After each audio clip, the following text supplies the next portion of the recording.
오늘 우리가 함께 나눌 하나님의 말씀은 마태복음 16장 21절 한 절 말씀만 같이 보겠습니다. 마태복음 16장 21절 한 절 말씀 우리 같이 읽겠습니다. 시작. 이때로부터 예수 그리스도께서 자기가 예루살렘에 올라가 장로들과 대제사장들과 서기관들에게 많은 고난을 받고 죽임을 당하고 제3일에 살아나야 할 것을 제자들에게 비로소 나타내시니. 아멘. 오늘은 예수님께서 십자가를 지시기 위해 예루살렘에 입성한 날을 기념하는 종려 주일입니다. 사람들이 예루살렘에 입성하시는 예수님을 종려나무 가지를 흔들면서 호산나 외치며 맞이했다 해서 붙여진 이름입니다. 그리고 이 교회는 고난주간으로 주님의 마지막 일주일을 묵상하는 시간을 갖게 됩니다.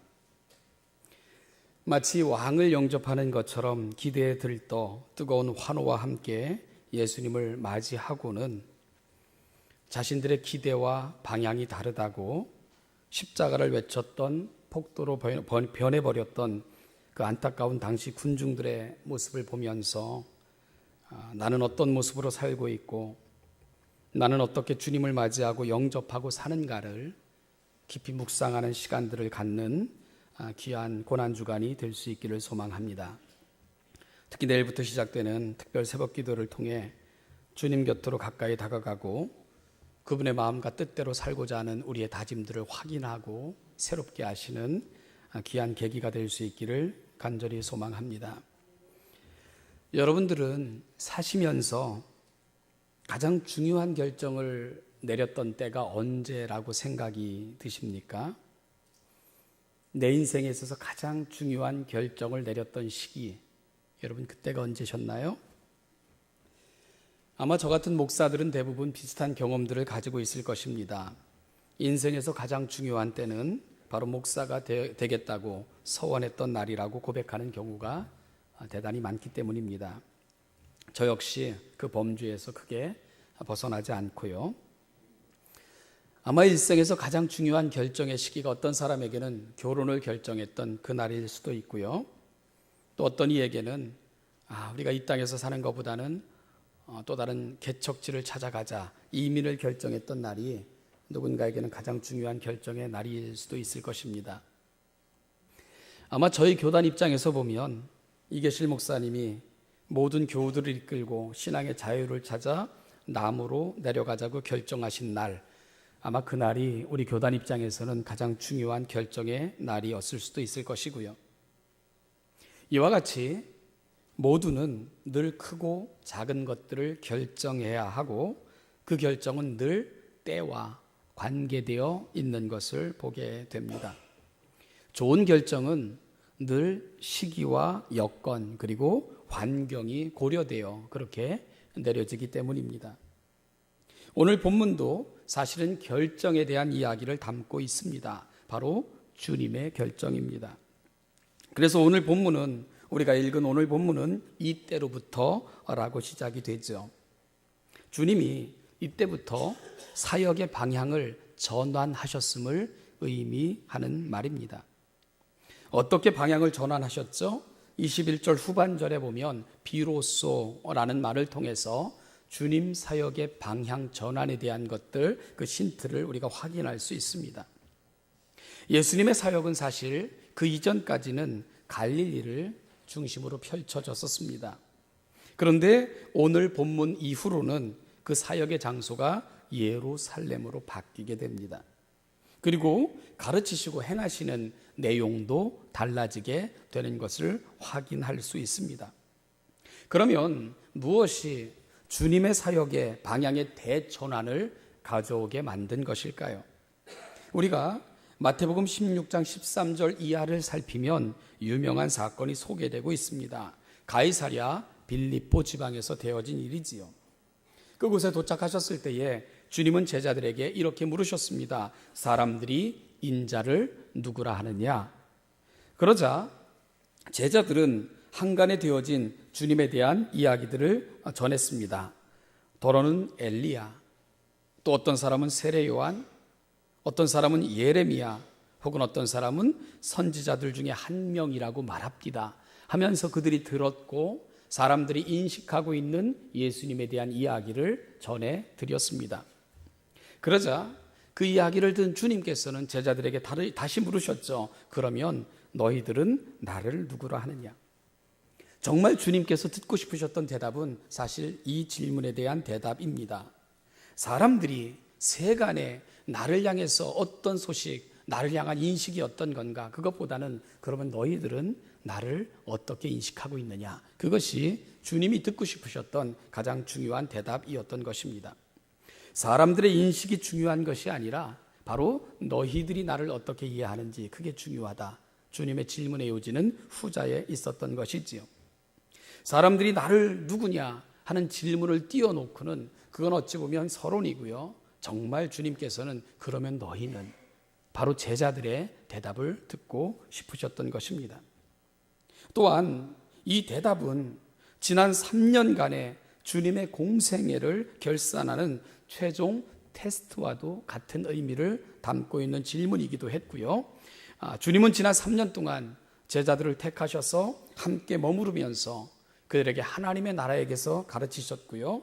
자신이 곧 하나님의 나라라는 것을, 그리고 하나님의 나라의 본질은 무엇이라는 것을 줄기차게 드러내 보여 가르쳐 주셨습니다. 따라서 오늘 듣고자 하는 제자들의 대답은 그 모든 것을 평가하는 의미도 담고 있는 것입니다. 이 주님의 질문 앞에 사도 베드로가 이렇게 대답을 하죠. 주는 그리스도시요 살아계신 하나님의 아들이십니다. 이렇게 대답을 합니다. 기가 막힌 대답입니다. 주님이 기대하셨던 대답 이상이었다는 생각을 해보게 됩니다. 그래서 주님은 바요나 시몬아 네가 복이 있도다, 이렇게 칭찬을 하신 것입니다. 그러면서 덧붙이시기를 이를 알게 하니는 혈육이 아니요 하늘에 계신 너의 아버지시니라. 또 내가 내게 이르노니 너는 베드로라. 내가 이 반석 위에 내 교회를 세우리니 음부의 권세가 이기지 못할 것이고 내가 천국의 열쇠를 내게 주리니 내가 땅에서 무엇이든지 매면 하늘에서도 매일 것이요 내가 땅에서 무엇이든지 풀면 하늘에서도 풀리리라. 대단한 칭찬과 약속이 아닐 수 없습니다. 그리고 주님께서 이날 이 베드로에게 하셨던 이 약속은 정확하게 오순절 성령 강림 사건과 베드로의 설교를 통해 이 땅에 교회가 세워짐으로 성취가 되었고요. 지금도 교회를 통해 하나님께서는 매고 푸는 역사를 계속하시기에 이 약속은 지금도 성취되어지고 있는 것입니다. 결국 교회는 어떤 곳인가요? 바로 베드로의 그 고백 위에 세워진 신앙 공동체, 여러분 그것이 교회입니다. 로마 가톨릭에서 말하는 것처럼 베드로 자체 위에 세워진 것이 아니라 고백의 터 위에, 그 정확한 고백의 터 위에 세워진 곳, 이것이 바로 교회의 본질입니다. 또한 교회는 하나님의 뜻이 하늘에서 이루어진 것처럼 이 땅에서도 이루어져 가도록 펼쳐가시는 하나님의 나라의 귀한 도구이고 하늘의 권세를 이 땅에 보여주는 권세 있는 하나님의 도구, 그것이 바로 교회인 것입니다. 교회의 중요성은 어떤 말로 표현해도 부족합니다. 교회의 중요성은 어떤 표현도 그 중요성을 다 설명해 낼 수 없습니다. 베드로의 고백은 이와 같이 교회사적으로도 매우 중요한 고백을 담고 있는 것입니다. 그런데 베드로의 고백은 교회사적인 중요성뿐만 아니라 주님의 공생애에 있어서도 매우 중요한 의미를 지니고 있습니다. 바로 주님의 사역을 가이사랴 빌립보 지역에서, 즉 그 이전까지는 갈릴리 지역을 중심으로 진행됐던 방향을 예루살렘 중심으로 획기적으로 전환시키는 그런 전환점이 바로 가이사랴 빌립보 지역에서 되어졌던 베드로의 고백의 시점이 그 전환점을 이루는 계기가 되고 있다는 것입니다. 주님은 베드로의 고백을 들으시고는 예루살렘으로 들어가시기로 그렇게 결정하십니다. 그뿐만 아니라 주님의 가르침과 선포의 메시지도 바뀌게 됩니다. 그래서 오늘 본문 21절에서 비로소라는 말을 쓰고 있죠. 그 이전까지는 이런 가르침 안 하셨다는 거예요. 그 이전까지는 이런 가르침을 들려주실 수 없었다는 것입니다. 그런데 주님 생각이 이제 됐다 생각하신 거죠. 이제는 가르쳐야 되겠다 시점을 확인하신 것입니다. 그리고 이제 비로소 주님이 정말 가르치시고 싶었던 것을 제자들에게 알려주기 시작을 하신 것입니다. 그것이 바로 이때로부터 비로소라는 말이 담고 있는 중요한 의미인 것을 알게 됩니다. 결국 이때부터라는 말은 베드로의 고백을 계기로 이런 말이 되는 것이고요. 예수 그리스도께서 자기가 예루살렘에 올라가 장로들과 대제사장들과 서기관들에게 많은 고난을 받고 죽임을 당하고 제3일에 살아나야 할 것을 비로소 말씀하셨다. 이렇게 마태는 전해주고 있습니다. 때가 되었다는 것입니다. 이것이 베드로의 고백이 주님의 공생애에 미친 참으로 크고 놀라운 영향력이었던 것입니다. 지난주 우리는 주님의 가슴을 뛰게 만들었던 한 사람을 살펴보았습니다. 바로 니고데모입니다. 어느 누구에게도 자신을 의탁할 수 없으셨던 예수님께서 중생과 십자가와 부활까지 밤 깊어가는 줄 모르고 함께 마음을 나누며 대화를 진행할 수 있었던 한 사람, 바로 니고데모였다고 말씀을 나눴습니다.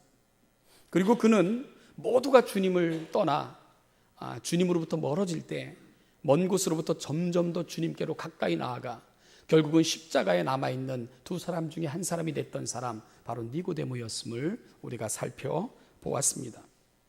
그리고 오늘 본문, 바로 주님께서 이제는 맡기고 떠나실 수 있다고 생각하게 만든 사건이 소개되고 있는 것입니다. 여러분, 주님께서 이 땅에 오신 이유가 뭡니까? 요한은 그의 복음서 3장 16절에서 이렇게 놀랍게 선언을 합니다. 우리 한번 같이 외워볼까요? 시작. 하나님이 세상을 이처럼 사랑하사 독생자를 주셨으니 이는 저를 믿는 자마다 멸망치 않고 영생을 얻게 하려 하심이라. 주님이 이 땅에 오신 이유, 죽으시기 위해 오신 것입니다. 하늘의 밀처럼 땅에 떨어져 죽어 그로 인하여 수많은 열매를 맺게 하기 위한 희생 제물로 주님께서는 친히 이 땅에 인간의 몸을 입고 오신 것입니다. 인간의 몸을 입고 오셔야 죽으실 수 있기에, 그리고 인간의 몸을 입고 오셔야 인간을 대신할 수 있기에 주님은 인간의 몸을 입고 이 땅에 오신 것입니다. 그분이 인간의 몸을 입고 오셨다는 것은 운명에 처해 있는 인간의 운명을 짊어지기 위해 그분이 이 땅에 친히 그 운명을 짊어지고 살아가는 인간의 모습으로 오신 것입니다. 따라서 주님은 이 땅에 오래 머물러 계실 수가 없으셨던 것입니다. 그런데 문제는 주님으로 말미암아 시작된 이 놀라운 구속을 어떻게 이루어 갈 것인가의 문제가 남게 됩니다. 여러분, 그래서 교회를 세우신 것입니다. 교회는 이 땅에 허락하신 하나님의 거룩한 도구요, 구원의 통로요, 유일한 하늘의 권세를 풀고 맬 수 있는 하나님의 권세를 허락받은 유일한 하나님의 도구, 그것이 바로 교회인 것입니다. 그리고 그 교회 설립의 희망을 주님은 베드로의 고백을 통해서 확인하신 것이고, 베드로의 고백 위에 교회를 세우시겠다고, 그리고 그를 통해서 내가 풀고 맺는 일을 계속하시겠다고 주님께서는 약속하셨던 것입니다. 물론 이어지는 본문을 통해 베드로는 또다시 실수하고 주님의 마음을 안타깝게 만들기도 하지만, 그럼에도 불구하고 오늘 베드로의 고백은 주님께서 이 땅에 세우실 교회의 희망을 볼 수 있도록 만들어준 우리 주님의 가슴을 시원케 한 그러한 고백이었음을 확인할 수 있게 되는 것입니다. 학교에서 학생들을 가르치면서 저는 학생들에게 저널을 작성해서 제출하라는 그런 주문을 많이 합니다. 이 저널이라는 것은 에세이보다는 조금 자유롭게 형식에 구애받지 않고 자기의 생각들을 펼쳐가는 그런 표현 방식입니다. 그리고는 몇 가지 항목을 제시하죠. 학생들은 제시받은 주제를 한 학기 동안 혹은 정해진 기간 동안 책을 읽고 수업에 참여하고 혹은 자신의 연구를 통해 그 주제를 개진해 나가야만 합니다. 그리고 정한 시기가 되면 그 저널, 그들이 썼던 글을 제출하여 평가를 받게 되지요. 여러분, 그들이 제출한 답을 읽습니다.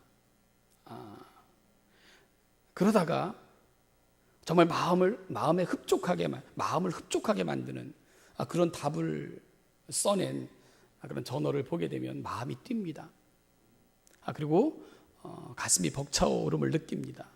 가르침의 보람도 느끼고, 그리고요, 그들이 이제 전도사가 되고 강도사가 되고 목사로 세움을 받는 그 자리에 참여해 보면 기대가 되는 거죠.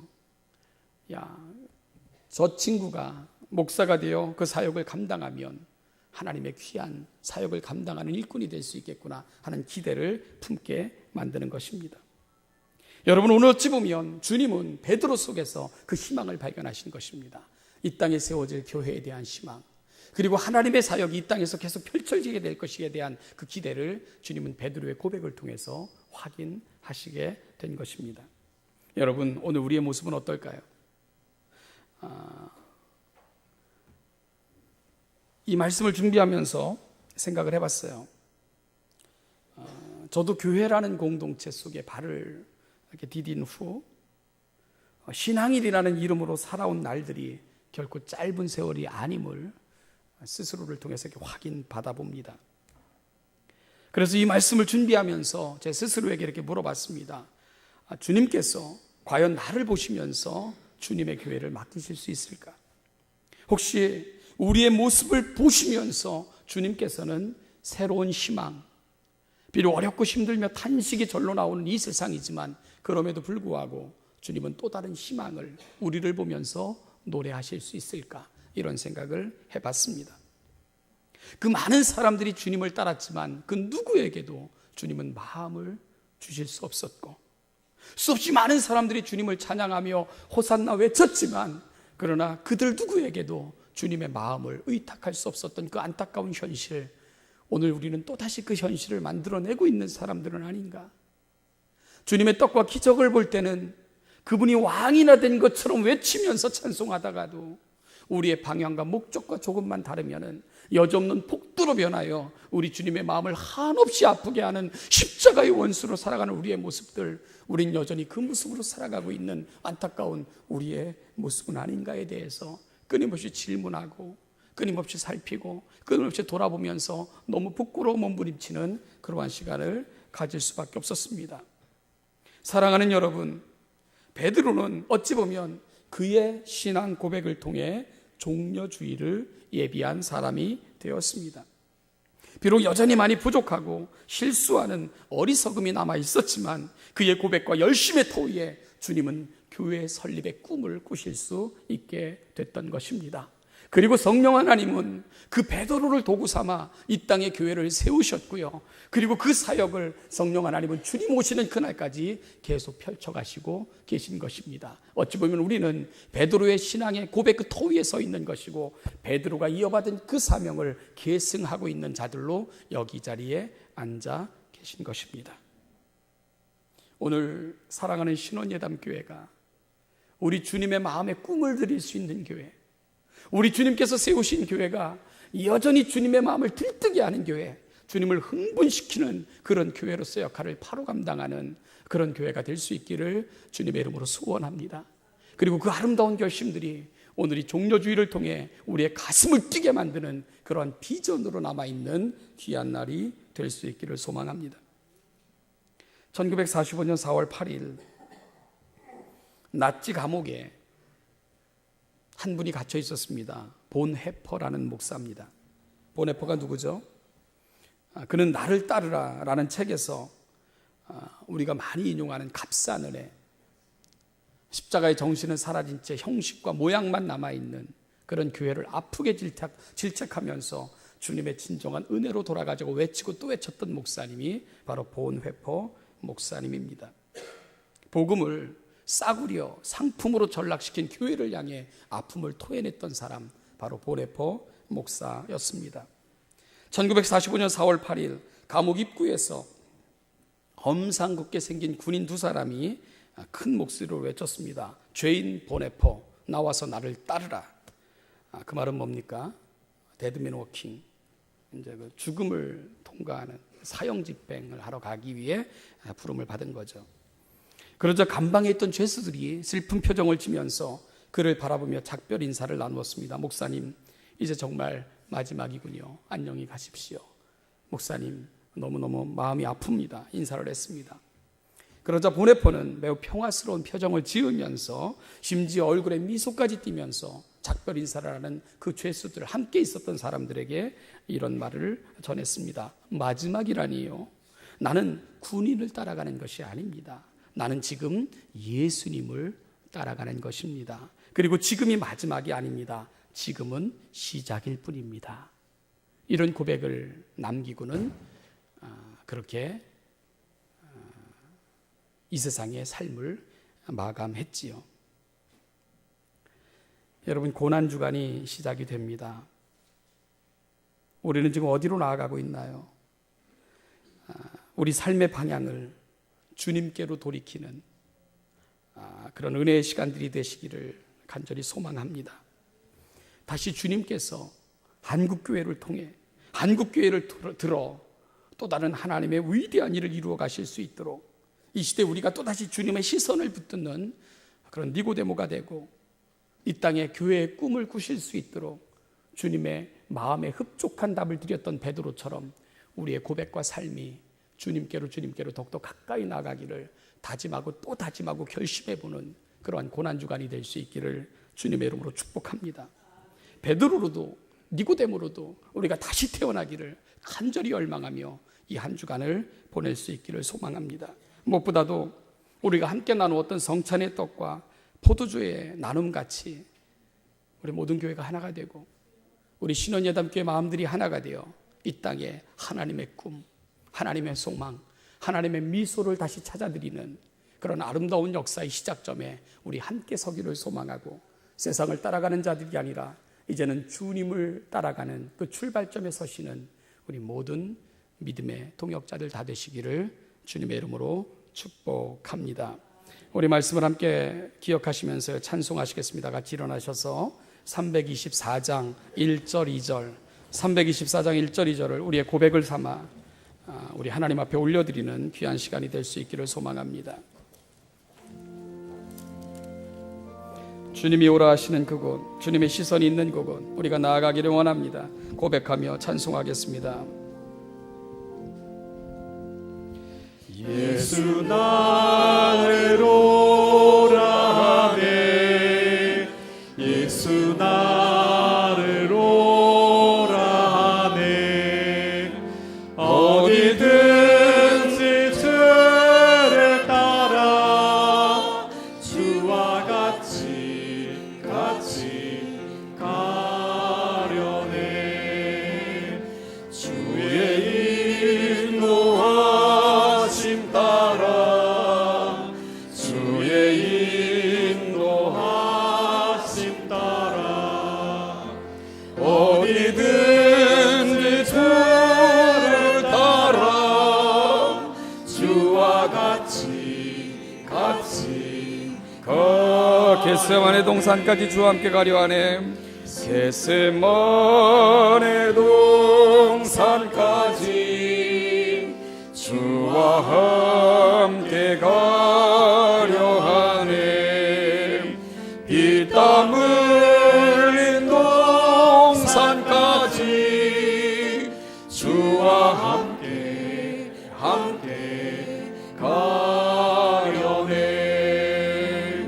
주의 인도하심 따라, 주의 인도하심 따라. 어디든지 주를 따라 주와 같이 우리 다시 한번 고백합니다. 주의 인도하심 따라, 주의 인도하심 따라. 주의 인도하심 따라, 주의 인도하심 따라. 어디든지 주를 따라 주와 같이 가려네. 기도하겠습니다. 하나님 아버지, 살아오면서 길을 잃었던 적이 많았습니다. 익숙해지다 보니 앞서가시는 주님을 놓치는 적도 참 많았습니다. 하나님 아버지, 오래되다 보니 주님이 들려주셨던 음성도 희미했던 적도 많았습니다. 오늘 내가 누구인지, 무엇이 나의 삶의 목표인지도 잊고 살아왔던 세월도 참 많았던 것을 고백을 합니다. 이제 앞서가시는 주님, 피 흘리시기까지 사랑하셨던 그 주님을 붙드는 귀한 시간이 되게 하여 주시고, 이제 주님을 놓치지 아니하며 주님이 우리를 바라보시면서 의탁하실 수 있고, 또 사실 교회를 통해 이루고 싶으신 하나님의 꿈을 우리를 통해 확인하실 수 있는 거룩한 도구들로 주 앞에 설 수 있는 이 귀한 종려주일이 되게 하여 주시옵소서. 이제는 우리 주 예수 그리스도의 은혜와 아버지 하나님의 무한하신 사랑과 성령의 인도, 교통 충만케 하심이 하나님의 꿈이 되기를 소망하고, 또 다른 이 시대의 희망이 되기를 소망하고, 하나님의 아름다운 목적이 되기를 소망하며 이 자리에 있는 우리 사랑하는 신원 예담교회와 사랑하는 한국교회와 이 나라와 이 민족, 북에 사는 모든 하나님의 백성들, 또한 이 땅을 살아가는 모든 자들 위에 그 평강과 은혜가 지금부터 영원까지 함께 하시기를 축원하옵나이다. 아멘.